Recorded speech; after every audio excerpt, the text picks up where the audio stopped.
Yes, ma'am. We are live. Hello and welcome, everyone.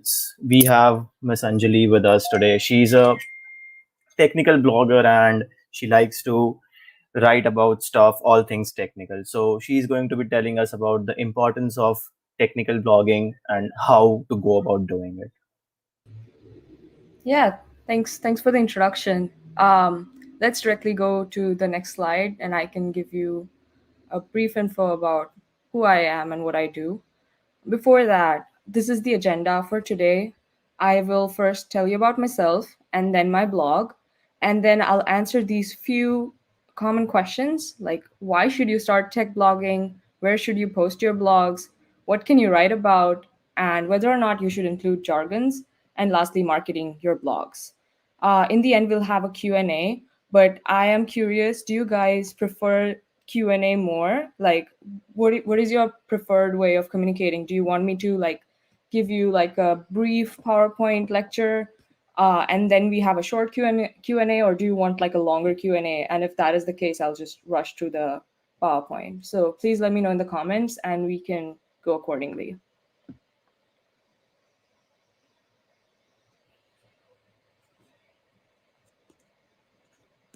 Um, so while we get that, I can just start and okay, short session and then a Q&A.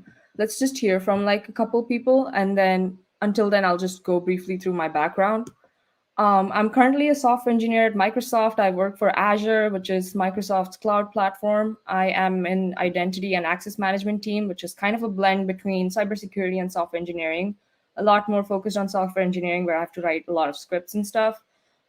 Before that, I was a student at University of Maryland, and as a student, I did my bachelor's in 3 years. So I had a chance to do internships in summers. My last internship was at Facebook. It was again the privacy team, and it was crossed between like Facebook and Instagram. So I got a chance to interact with both platforms, which was awesome. And I also did a cybersecurity project at Amazon. It was part time. I did it while I was a student. It wasn't like an internship. And lastly, before that, I was a software developer intern for Fannie Mae. Fannie Mae is a very like finance-based company. It's in Washington D.C.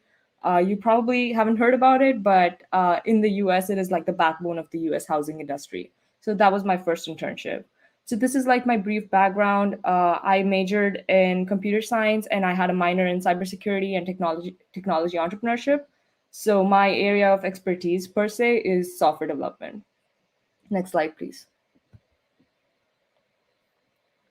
Okay, so now I'll take a little time to talk about my blogs.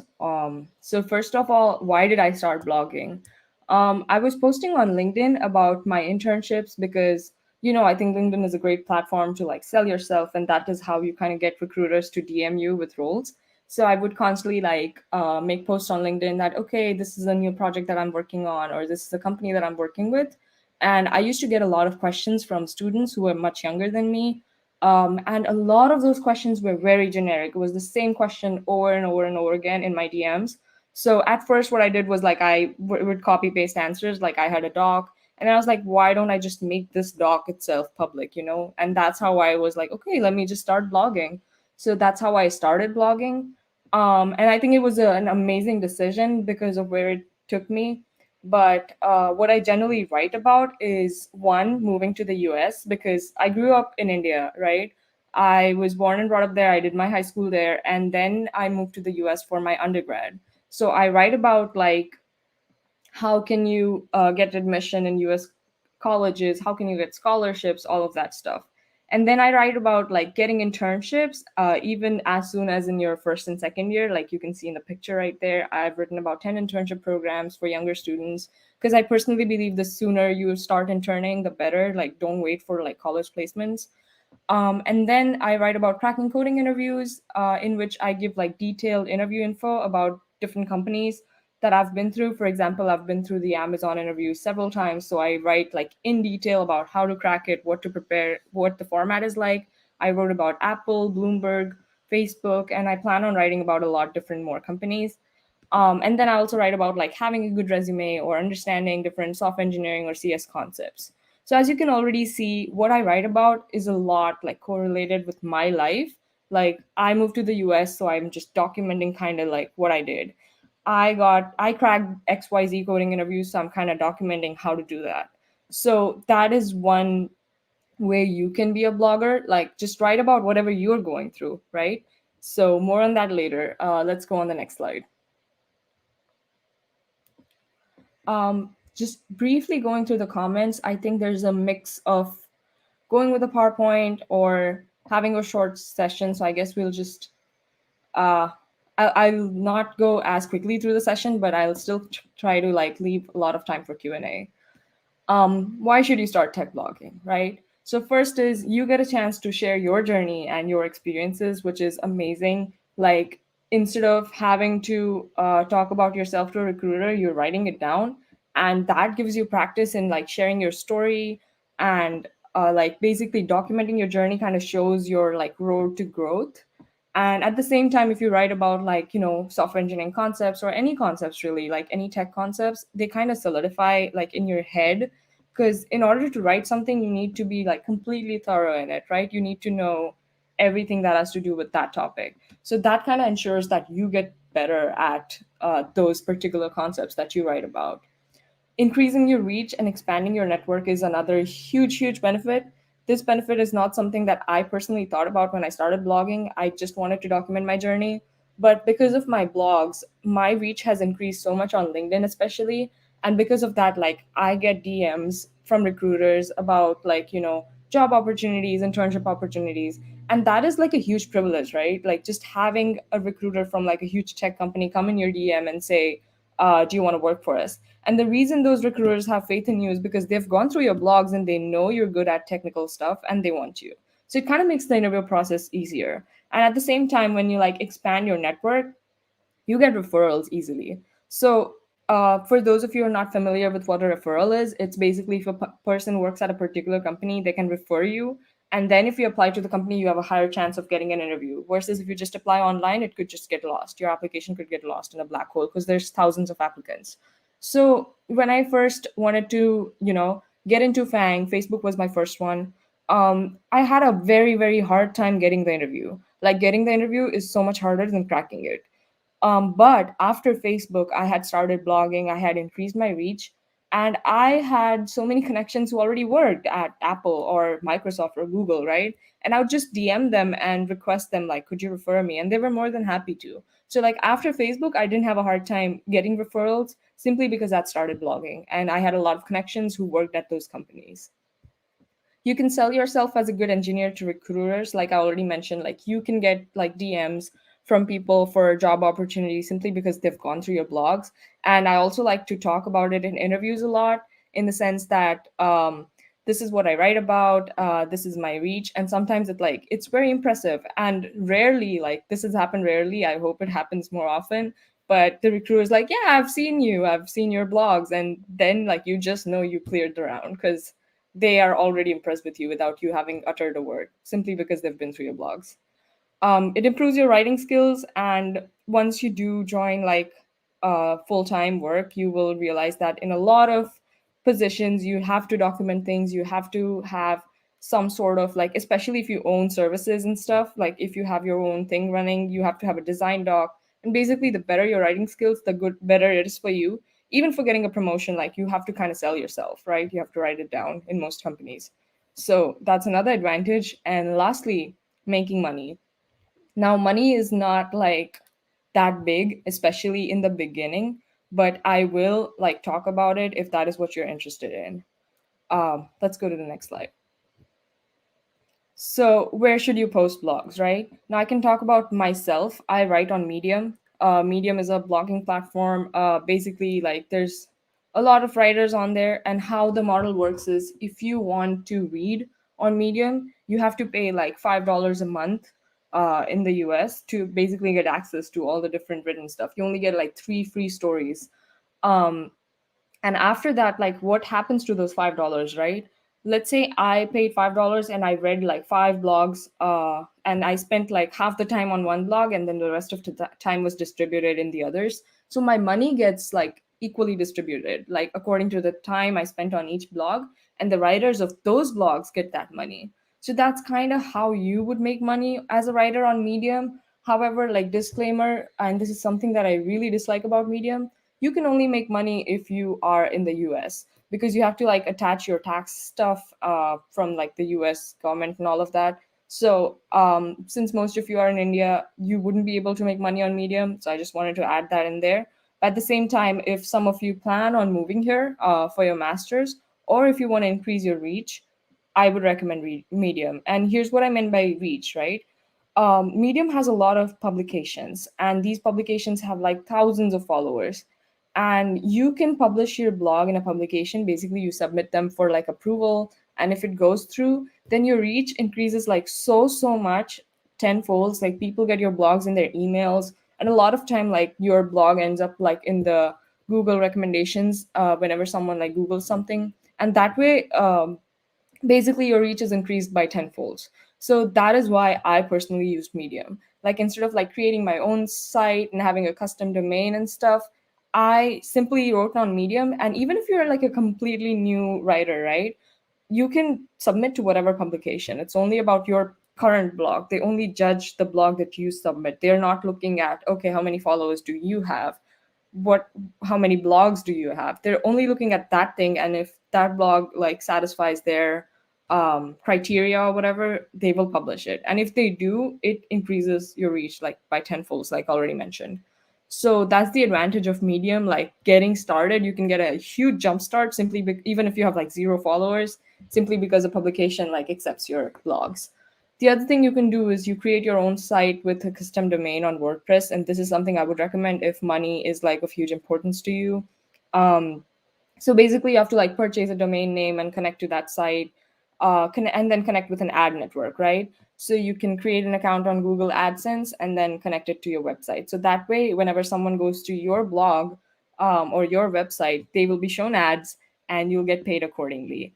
However, these like ad networks, they have their own criterias. Like the couple networks that I've mentioned, I've never used them, but the I don't know how to pronounce it, Ezoic, I guess. It you need greater than like 10K page views in order to even be considered by them. And basically, the more the page views, the more you get paid. And I have a friend who does this. He's in India, and we had a chat about this on what's better, like Medium versus his personal domain website. Turns out we both earn pretty equally. But for him, like he had a much harder time starting out, because when he wouldn't like, how do you like get people to come to you? He had to like put advertisements, he had to use his other social network and stuff. And for me, it was just so much easier to reach like a ton of people. But at the same time, he has more control, right? He has much more control on his website. And especially like if money matters to you and you're not in the US, you cannot earn on Medium. So that's the other thing. And one thing I really recommend is Income School YouTube channel. They have a lot about this, especially if you want like your own site, like custom domain, all of that. And I can talk about my income on Medium and the factors that affect it. So first of all, it's like it's not about how many blogs I write. It's not about like pumping out a lot of blogs. It's more about quality. And if something takes off, like I said, if something like ends up on the first first like Google search page, like if you look for Amazon interviews, I've heard from a lot of people that my blog pops up in the first page, and it clearly has like thousands and thousands of views, and that single blog has given me so much money. Like last year, in the entire year, I made $200 from blogging, right? And then this year, from that one blog, I made $1,000 in 1 month. So it's really about what takes off and how much time people spend on your blogs. It's not about the views, like I mentioned. It's not about having more people come to your blogs. It's more about making people stay on your blogs. So that's like a good, like I was super surprised, right? Like one fine day I wake up and next day I have like $1,000 in my bank account. Why? Because simply I chose to like write a random blog. So blogging is a good form of income, but at the same time it depends on a lot of factors. It's kind of like starting a YouTube channel. Like you have to be patient, you have to pump out a lot of videos before like one of them takes off. But that's like the gist of it. Next slide, please. What can you write about? Okay. So what I personally write about is interview cracking and some basic tech concepts or moving to the US, like I mentioned. So you can write about anything that you're good at or you're passionate about, right? And you don't have to be an expert. You can learn on the go. Like you don't have to know a topic 100% to write about it, as long as like you research it well and as long as your sources of research are, they're correct. And at the same time, you cannot like simply copy paste something that's already out there or like simply write it in different words. You have to somehow like combine it all up. Let's say there's a certain guide that's not available but there's gist of it. If you can mix it up somehow, or if you can have like a long process that you can simplify, so that's something you can write about, right? And since a lot of you are techies, and since this PowerPoint is about tech blogging, you can write about programming languages, you can write about project ideas, you can explain certain tech concepts. You can talk about interview cracking, of course, or CP. You can do tech product reviews and have tutorials. And you can also have like expert interviews in the sense that you call someone in your network who's good at a certain topic, and then just maybe it could be an interview kind of a thing, or maybe it could be like a collaboration. And you can have a specific niche, right? You can write about cybersecurity only, or AI, or game dev, web development, anything like that. Really depends on what you like. Just pick a topic and just start writing. um yeah, that's all I have to say here. Next slide. So including jargons, I firmly believe that if you cannot explain a topic to a 5-year-old, you don't understand it well enough. And basically, I think simplicity is key. Like I don't understand like what is the need to have like a lot of words that make your blog look intimidating. Like even in like normal day-to-day speech, I prefer not like throwing jargons in, especially when I'm talking to someone who's not technical, simply because you don't know who your audience is going to be, right? It could be a newbie, it could be someone with like a lot of expertise. But if you have written a topic in very simple words, or even if you include a concept that's slightly advanced, if you explain it at first, then basically if a newbie reads them, they'll get hooked, right? They will understand everything. And a lot of tech blogs out there, they have a lot of jargon, so they will come back to you. And if someone with experience reads them, then they'll simply skim over like the basic definitions, right? Let's say if someone like you who has like a tech degree and who knows a lot of those basic words, if you go over my blogs, and if I have explained something extremely simple, like before, like if I'm just explaining what OOP is, you can simply skim over it. Like you'll be like, oh, I know this. What's the next line? So it's not gonna push people with experience away from you. Instead, it'll just be like a platform for everyone. And I have heard from a lot of people, like in my DMs or in my comments, saying that the reason they love my blogs is simply because how easily, like how basic, I don't know the word for it. Basically, I use like very basic vocabulary, and that is what attracts them to my blogs. So that is my personal opinion. If you still want to write about like very advanced topics, go for it, of course. But if you care about like the newbies out there, then I would say don't include jargons, or even if you do include those words, explain them at first. Next slide. So marketing your blogs, especially if you have a personal website, it would be very very hard to get the few views, the first few views.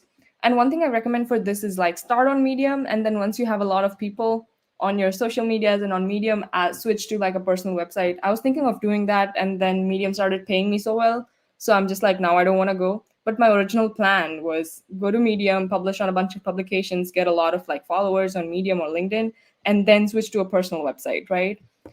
So you can do that because simply because Medium wouldn't pay you. So you can have collabs with other bloggers. This is like super super helpful because all of their audience would get to like read what you have to write, and then they will maybe be attracted to your blog. The second is Medium publications, and I talked a lot about that.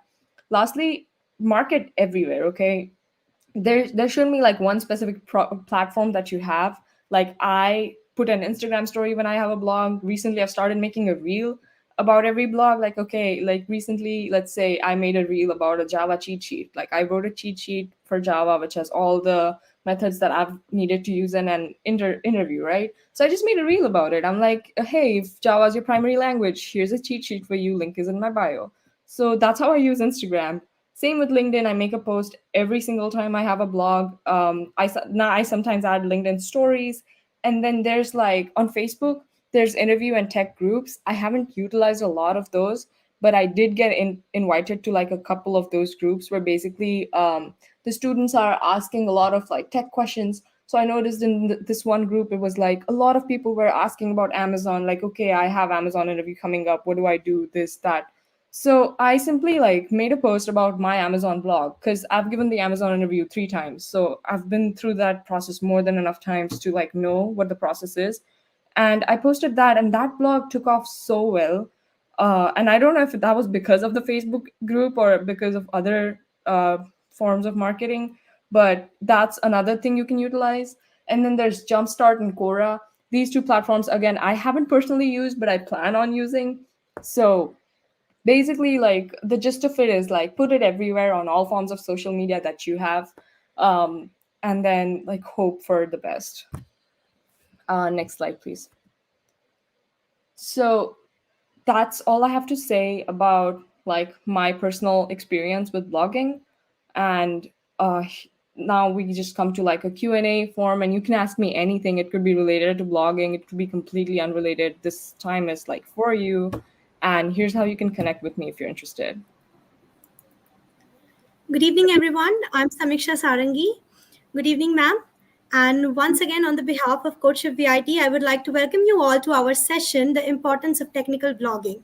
So now we're going to be having a Q&A session. So before we begin, ma'am, to all the budding writers in the technical world, initially it can be quite intimidating to get started with writing impactful and inspiring technical blogs. So I would like you to give them some tips, as you know, taking most of them have not written even one single technical blog yet, and they want to write something. So what would be the tips you would suggest to our budding writers? Okay, so for someone who's just starting out, don't worry about having like the top notch quality. Don't worry about choosing a topic that's just so hard that you're not yourself sure of what you're writing. Just choose something very basic, something that maybe you can take a course that you're learning in your college, right? That let's say you went to a particular lecture and there was a concept that you really loved and you really understood, you can write about that. Let's say you went through an interview, and even if you failed it, right, you had a great experience, you can write about that. You can also write about like any topic that is like booming or upcoming and you're interested in. And at the end of the day, it's like you can write about your own experience or any life event per se, and it would be helpful to someone out there. So don't worry about the quality and don't worry about the views. Just start like pumping out blogs. After like a few, you'll kind of get an idea on what you're good at, what you want to write. And at the same time, don't worry about, having like a rule in your head that, okay, I have to publish one blog a week, I have to publish two a week. Like go with the flow. If you have like a lot of inspiration, if you were able to write like 3 4 blogs in like a couple days, that's okay. Like publish them all. And if you have like a blackout period for like a couple weeks, that's okay too. Like don't push yourself, just go with the flow. So, ma'am, before we dig deep into the technical questions, I would like to know what actually motivated you to start with technical blogging. Yeah. So like I mentioned, I was getting a lot of questions, and I was getting tired of answering single person like individually. So I just thought of posting it on a blog. But at the same time, like once I found out about like the response that I was getting, and especially because like I was able to sell myself and get interviews or even like crack interviews because of just talking about how I've written a blog about XYZ. I realized that not only is it helpful to other people, and I did want to give back at the end of the day. I wanted to give back in some way because I moved from India to the US, and like the first couple years were very rough for me in the sense that I had no friends. Like I had friends, of course, but like no person to like guide me or find out what I am supposed to do. So I didn't want anyone else to go through it, especially like my younger cousins and stuff. They used to ask me, I was like, if they can take advantage of me, why not other people? So I just started posting blogs. It was like a mix of different reasons. Some of them like were selfish reasons, like the fact that I can network a lot more, and some of them were simply like I just wanted to help out other people. So, now it's time to take up some questions and doubts from our audience. So, guys, shoot your doubts and misconceptions about technical blogging in the chat section. Okay.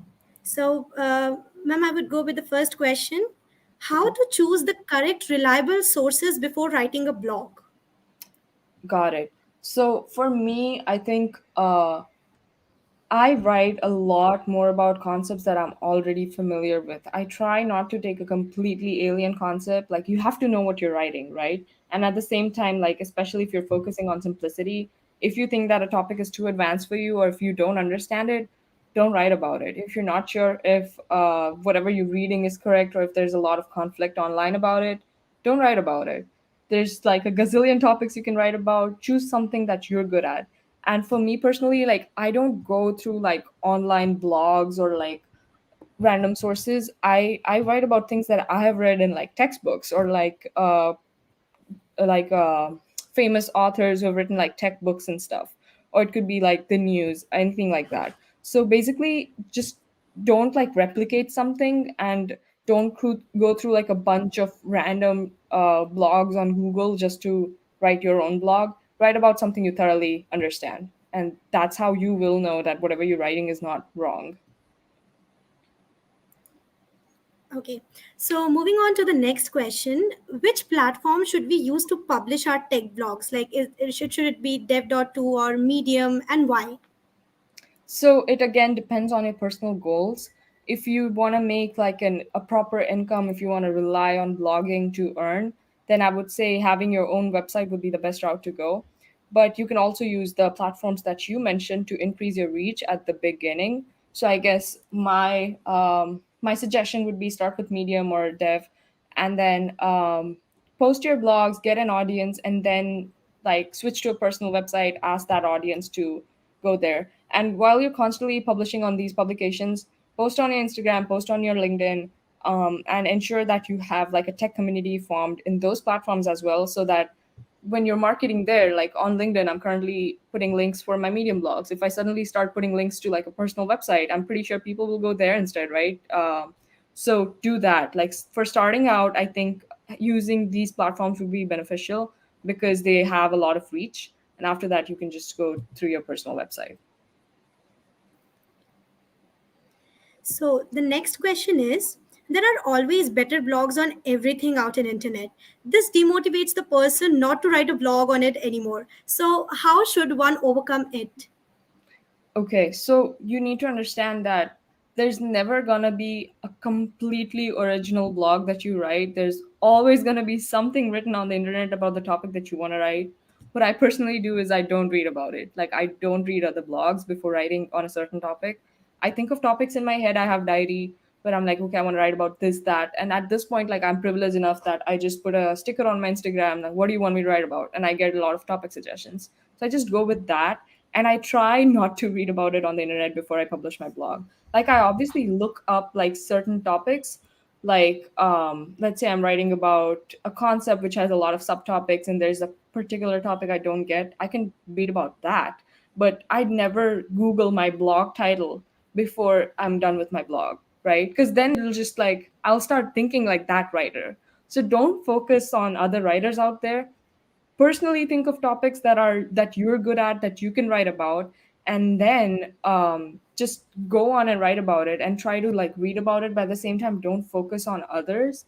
Because even though there's like different blogs for different people, the audience can always be different, right? There's so many people who haven't read that blog, so you can write about it still. And like I said, quality doesn't matter. Quality will come once you write a lot of blogs. So just start pumping out blogs, just start writing about whatever you're comfortable in. Don't focus on others, don't compare yourself with others, and you'll get there.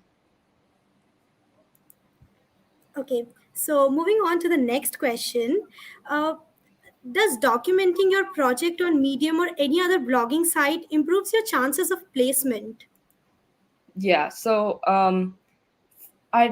for sure, like, it did help me with placements. So in the US there's no such thing as like campus placements. You only have to wait, what did I say? Did I say Medium? Okay, let me rephrase. In the US, there's no such thing as campus placements. You're on your own, right? You have to go to career fairs, you can go to conferences, or you have to apply online. Whatever it is, you're completely on your own. You have to basically apply and sell yourself. So for me personally, when I was in front of a recruiter, whether it was during a behavioral round or whether it was like, in a career fair where I'm showing them my resume, I'm hoping they give me an interview, I would always like tell them that, okay, this is my degree, these are the projects I've worked on, and like my side hustle is tech blogging. And the fact that I'm a tech blogger like showed a lot. And I've heard this personally from like a few recruiters, like my Facebook recruiter said this.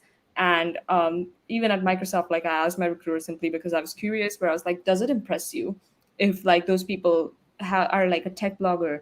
And they were like, yeah, like some kind of side hustle related to your field looks very, very impressive, because it shows that you're not in the field, just because you were pushed into it or because you're after the money or whatever. You're actually passionate about tech. So even if it's not a blog, even if you start a YouTube channel or whatever it is that you plan on doing, if you have a side hustle, you can definitely talk about it and you will stand out. Like, just imagine you have five candidates and they have solved like the questions like DSA you've given them, they've all solved it. And then you're talking to them. And then someone says that, oh, I'm a tech blogger also. This is my reach. These are the number of peoples that have thanked me for like getting internships or something. And this is what I write about. You can Google me. Like, if you just simply say you can Google me, it just sounds so impressive. So that has definitely helped me a lot in placements, and that is something that can help you too. Okay, moving on to the next question. Ma'am, as we know that high quality images enhance the reader's experience, what do you think about this? How can one, enhance the reader's experience? Got it. So, as far as images are concerned, they would be kind of like clickbait. They would like make a reader come to your website or blog if it shows up like on their search history, um, or on their like suggestions on Google. But at the same time, like I think I never personally focused on images. It was more about the written part for me. And I think the most important part to like attract audience is like, yes, you should have one image at least. Like, don't have a blog with zero images, because then I think it has some SEO implications. But have one image, and it could be any random image, right? Like an image of a desk or something, or an image of like a laptop. Like, that's what I do. Like, I don't put effort in searching for a good image, and make sure you kind of give credit on the image. So Medium has like an embedded thing where I can simply choose a picture from their database, and then it automatically like gives credit and stuff, so I don't have to worry about it. But basically, make sure you have one image no matter what it is, and make sure your first paragraph is kind of a summary or kind of tells them what they're about to read in like the simplest words, right? That's what I do. Like, I simply tell them this and this is what I've written about. And that way, if they're interested, they'll go on, right? And I think that should be like catchy, versus if you jump right into it. You never know if people are going to bother reading the whole thing. So that should be helpful. Okay, so ma'am, as you said that there cannot be 100% original blog. So moving on to the next question, what is the correct way of giving credits for images or some copied text? So basically, you can simply tag that person or just add a link to that website. If it's an image that I use from Google, I simply add the link to the image, and I'll just be like, source is this. And if it comes to blobs of text, I've never personally like copy pasted a text from somewhere, but let's say it's a quote or something. For sure, you can again add a link to the original author's blog page or website or whatever it is. And at the same time, I also think that instead of copy pasting someone else's paragraphs, read that out and then read like 10 other blogs like that, and then try to maybe simplify it in your own words, like stick to your own words. And then in the end, you can give credits like, these are the people who inspired me to write this. So as long as you kind of mention that you have gotten something from somewhere else, that should be good. Like, you should be good. Okay, so moving on to the next question. Does having a tech blog with articles in computer sciences of interest help in my application for masters in foreign universities? Got it. I'm pretty sure it would. When I personally moved to the US, I wasn't a blogger, so I couldn't write about it. But if you fill out like applications for your master's, or if you're familiar with the process, basically a lot of colleges have like separate applications, and you have to fill out a lot of things. And they always have like a question section where they're like they give you a topic to write about, and like an essay per se, like they have a couple essays or more than that, where they have given you a topic and you have to write about it. So if you somehow integrate that, you're a blogger, if the question is kind of aligned in that way, that okay, what do you do to give back to the community, or why are you interested in tech, or whatever it is, like if you somehow integrate it, it should help you a lot. For the same reason as I said, like in interviews, like recruiters get super impressed when they hear that I'm genuinely passionate about tech. Same reason colleges will get impressed. So, and it's not hard, to be a blogger or simply just start writing blogs. Just write down, document whatever you're going through or your journey, and push it out. It doesn't matter if it doesn't get too many views. As long as you're writing, you can talk about it. And if you talk about it, it shows that you're passionate about it, and that's what matters. Okay, so the next question is, how much does the layout and color scheme of a technical blog matter? And are there any resources to help me with it? So for layout, I think one is if you have a personal website and you want to follow a certain aesthetic, you can do that. That would look really good. Like I've seen some blogs like that, but those were generally like, fashion blogs that did that. When it comes to tech, I think the tech audience doesn't care as much. I'm not saying they don't care, but they don't care as much about aesthetics all the time. So for me personally, my format is like, in the intro itself, I'll tell you everything that you're going to read, and then simply like write about it. And Medium doesn't give you like the freedom to have like a lot of different formats. So that's another reason why my blogs are so simple. But if there's something that interests you, like you can have a vision, or you can have a theme that is particular to your blog, so that if someone comes on your website, they're like, oh, I know this theme, I know this person, right? So you can have like one particular theme, or you can have something funky, try something different every time. You can get inspirations from other bloggers out there, especially if you're into like the aesthetic stuff. Look at like some fashion bloggers, and then try to like maybe do something like them, but like write about tech instead. So inspirations everywhere. You can do whatever's like good for you. And if you're someone who doesn't care as much about aesthetic, and you're like, who doesn't want to be bothered about it, like don't, just simply write something very straightforward. And I've seen a lot of those blogs, and they really take out, because at the end of the day, if a person's reading a blog, they're reading it for the content, not for like the aesthetic of it. Okay, so the next question that we have is how to increase the reach and make the blog reach the right audience. Are there any good practices that have to be followed? Okay, so to increase your reach, one is if you use a platform that's already out there, like Medium, try to get approved by publications, and that will ensure that their followers see your blog. That increases your reach by a lot. Second thing you can do is collabs. If you have someone with the same amount of followers as you, like target them, versus if you have, let's say, 1,000 followers and you request someone with like 100K to collab, they might not always say yes. So what I personally do is, someone who's at the same level as me in terms of reach, I reach out to them and I'll be like, do you want to collab? And if they say yes, then basically your audience doubles. So that is something else you can do. And lastly, one of the other thing that you can do is what I already mentioned. Put it on your social media handles, put it on Facebook, put it on LinkedIn, put it on Instagram, and that should help to increase your reach. Okay, so the next question is, do you think people who are interested in technology and literature should consider technical blogging to be a viable career option, or should they just do it as a hobby? I do think that blogging can be a great source of income, simply because I have put absolutely minimal effort in it, and sometimes randomly I get like I cash out really well. So if you're someone who's highly focused, highly motivated on blogging part of things, because for me, I look at it as a hobby, right? My At the end of the day, my goal per se is to thrive in my workplace. Like that would be what I'm more interested in. So I never let like my blogging come in the way of my work. But if blogging is your work, then for sure, I think that you can make a lot of money.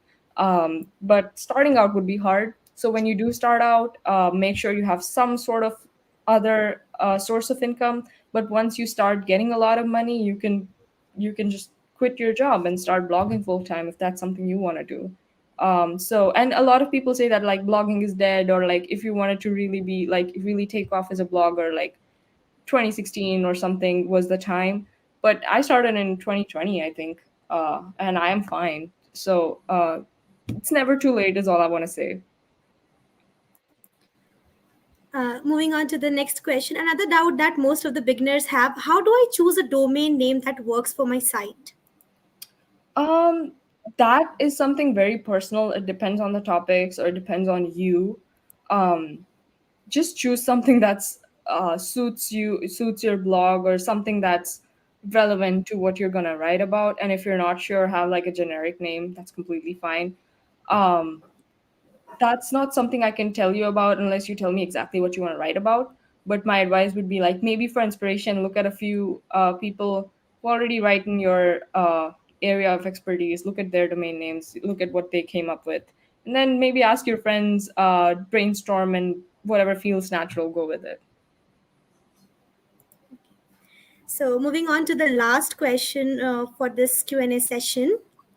Ma'am, there is this concept of self-host. So, what does self-host actually mean, and is it a right option for me while I'm writing a technical blog, like telling about myself, self-host? So basically you can go for it, but I will say what I've already said like multiple times. Start with some support, some form of support to like increase your reach. Otherwise, it'll be hard for you. I don't know what self-host is, to be honest. Uh, so I don't know how to help you there. But yeah, I'm not gonna talk about something that I'm not 100% sure of. I don't want to mess it up for you. So I'll just pass that question. So, moving on to the very last of our session, what is the final tip you would like to give to the budding writers who want to, pursue technical blog writing?